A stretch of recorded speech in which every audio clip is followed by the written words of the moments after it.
Isang mapagpala at mabiyayang kaganapan ng aking ibabahagi sa inyo ngayong araw. Linggo nga ngayon at walang masyadong ganap kaya naisipan nga namin na magpunta sa Angeles. Sa mga oras nga na ito ay naglalakad muna kami pa uwi dahil nga kakagaling namin ng pagsamba. Sinama ko na nga lang si Ronaldin sa pagsamba at habang naglalakad kami ay may nakita kaming kamatis sa daan. Nakakaingit nga dahil nga meron silang pananim na kamatis at talagang hinog na yung kanyang mga bunga. Saktong-sakto nga tong kamatis kasi medyo mahal yung presyo nito ngayon. At sa mga oras nga ito ay bumili muna yung pamangkin sa tindahan ng kanyang inumin. Pagkawi ay bumili na nga din kami ng ulamin dito sa may malapit sa amin. Shoutout nga po pala kay ate na nagtitinda ng ulam kasi sobrang sarap nung kanilang mga luto. At pagkatapos nga namin bumili agad na nga lang din namin tong hinain. At sa mga oras nga na ito ay nag-gayak na nga din kami dahil pupunta kami sa New Point Mall. Magpapaklirans nga kami sa dati naming pinagtatrabahuhan. Medyo matagal na nga din kasi magmula nung nag-resign kami. At sa wakas ay nakarating na nga din kami sa mall na aming pupuntahan. Bali tapat nga lang to ng Nepo Mall Angeles. Pagkapasok nga ay nag-selfie muna ako dyan. At maya nga ay nag-fill up na nga din kami ng clearance namin. Bali nagpa-video nga muna ako kay Ronaldin dyan. At shoutout nga po pala sa napakagandang cashier nila na si Ma'am Emmeline Musni. Medyo nakakalungkot nga yung mga oras niyan kasi nga medyo na-miss ko ang aking dating trabaho. Ang bilis nga ng panahon kasi nga ako nag-aayos ng mga sombrero dati dyan. Na-miss ko na nga lang din yung mga kwentuhan at banding namin sa loob ng trabaho. Shoutout nga din pala ang cashier ng Oxygen na si Sir G. Sana nga sa susunod na pagkikita natin ay may panglibre na ako. Makapag-banding nga ulit tayo kahit saglit lang. Sobrang babait din kasi ng mga katrabaho kong ito. Lalong-lalo na kay Shaina na sobrang napakaganda. Shoutout nga po pala kay Ate Ivy. Pagkatapos nga ng simpleng kwentuhan at kamustahan ay umuwi na nga lang din kami. Pagka-uwi ko nga dyan ay inahin na nga lang din kami ni ate. Kasi nga ay may masarap na bilihan ng burger na malapit lang sa amin.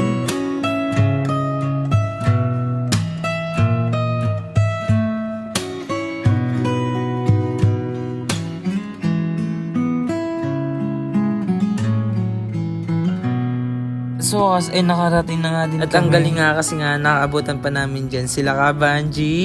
Bali dyan nga din daw sila bumibili ng kanilang merienda dahil bukod nga sa mura ay napakasasarap pa. At ayan, shoutout muna kay Ate Ronaldin. Sobrang dami nga nilang mga menu dito. At kung gusto nyo nga ng mga milk tea at fruit drink ay meron nga din silang paninda. At sa mga oras na nga na ito ay umalis na nga lang din sila Kabanji. Ang galing nga kasing driver nila yung bata.